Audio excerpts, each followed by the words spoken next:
Saya merasa itu menusuk rasa keadilan masyarakat ya. Saya merasa itu menusuk rasa keadilan masyarakat ya.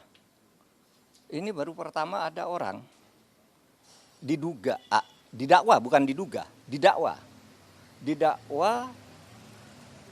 melakukan tindak pidana korupsi dan tindak pidana pencucian uang sebesar 300 triliun.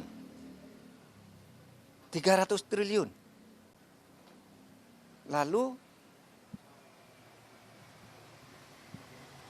tuntutannya hanya 12 tahun. Dengan uang yang tadi 300 triliun itu dikembalikan hanya 210 miliar. Ditambah satu denda 1 miliar. Itu sungguh menusuk rasa keadilan. Karena apa? 6,5 tahun itu kok kecil sekali bagi orang yang menggarung kekayaan negara. 300 triliun hanya diambil 210. Lalu ada yang mengatakan, Pak itu 300 itu kan potensi. Bukan potensi. Itu sudah disampaikan bahwa itu kerugian keuangan negara. Bukan kerugian perekonomian negara. Kalau kerugian perekonomian negara itu potensi.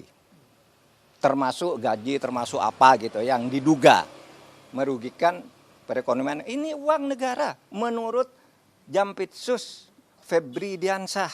Resmi pada waktu itu malah menyebut ini bukan kerugian ekonomi negara tapi keuangan negara. Artinya uang konkret yang dicuri dari negara. Sesudah dihitung lagi jadi 300 triliun. Hanya dikabulkan perampasannya 210 ditambah denda 1 miliar berarti 211. Ini sungguh tidak adil. Coba Anda ambil contoh Beni Cokro. Hukumannya seumur hidup, asetnya dirampas ratusan miliar oleh Kejaksaan Agung. Henry Surya semula dibebaskan di pengadilan negeri. Kita tidak terima. Langsung kasasi atau dituntut lagi dari kasus lain. Naik.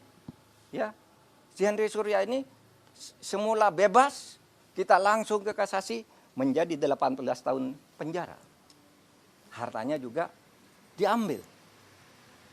Sudah disita oleh kepolisian lebih dulu. Atau Surya Darmadi. Itu divonis hitungan kerugian nih ekonomi nih, yang ekonomi nih bahkan. Hitungan ekonomi negara rugi 39 triliun. Dituntut oleh jaksa 39 triliun dengan denda 2 miliar sehingga menjadi 41 triliun. Dikabulkan oleh pengadilan negeri. Tetapi naik banding tetap kena 2 triliun. Hanya uang kecil loh, kena 2 triliun. Ini 300 triliun kena hanya 250 miliar. 250 miliar dari 300 triliun itu berapa? 0,007%. 0,007%. Tidak sampai separuh. Tidak sampai setengah persen. Anda bayangkan itu. Nah oleh sebab itu menurut saya Kejaksaan nampaknya kurang konsisten juga. Mengapa menyebut dakwaan 30, kok kemudian tuntutannya 250? Kan terlalu jauh meskipun sudah dihitung ulang oleh pengadilan, terlalu jauh itu. Oh, berarti kalau dari 350 jadi ini berarti seluruh dakwaannya itu agak hoax, gitu ya, agak tidak tepat. Nah itu supaya diingat bahwa kita mau mengembalikan aset sekaligus memberikan hukuman yang setimpal. Apapun alasannya itu hukum yang berlaku. Dan itu sudah didiskusikan lah soal denda damai, soal kembalian aset sudah didiskusikan semua dan sudah ada undang-undangnya di tempat kita. Apalagi? Di kasus itu masih ada cara untuk memulihkan rasa keadilan itu, Prof? Ada. Kalau Kejaksaan Agung mau konsisten ada dong. Karena dulu pernah terjadi pada Henry Surya. Terjadi pada Yan Darmadi. Ketika hanya mau didenda, kami usul ini pengadilan, kena kan 2 triliun dan penjara 16 tahun. Nah, kalau ini mau dilakukan, bisa naik banding lagi. Tapi tetap aneh bagi saya kalau dakwaannya 300%, bisa naik banding lagi. Kalau dibanding kasasi lagi, bisa PK lagi, tapi sementara selama ini kan belum inkrah semuanya. Itu masih bisa dilakukan. Meskipun kasus ini kan agak aneh ya. Ada unsur politisnya kan. Ketika ditetapkan si Harvey itu sebagai tersangka, kan ada berita kantor Kejaksaan Agung dikepung, ya kan?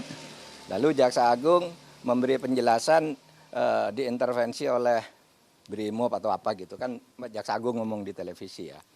Lalu analisis di luar itu sebenarnya bukan penangkapan terhadap mafia nikel, tetapi apa? Itu upaya pergantian penguasa mafia, sehingga yang lama dihantam agar ganti gitu. Tapi hukumannya tidak sungguh-sungguh. Analisis itu pernah muncul. Saya baca itu dari pernyataan terbuka Pak Ansat Mbai, mantan kepala BNPT ya waktu itu. Dulu, zaman saya Menhan dulu dia kepala BNPT, tapi dia berbicara dalam konteks ini, Pak. Ini kan hanya pergantian aja. Sehingga kelihatannya tidak sungguh-sungguh atau takut. Nah ini tantangan, tahun baru ini tantangan. Anda mau bersikap apa terhadap ini?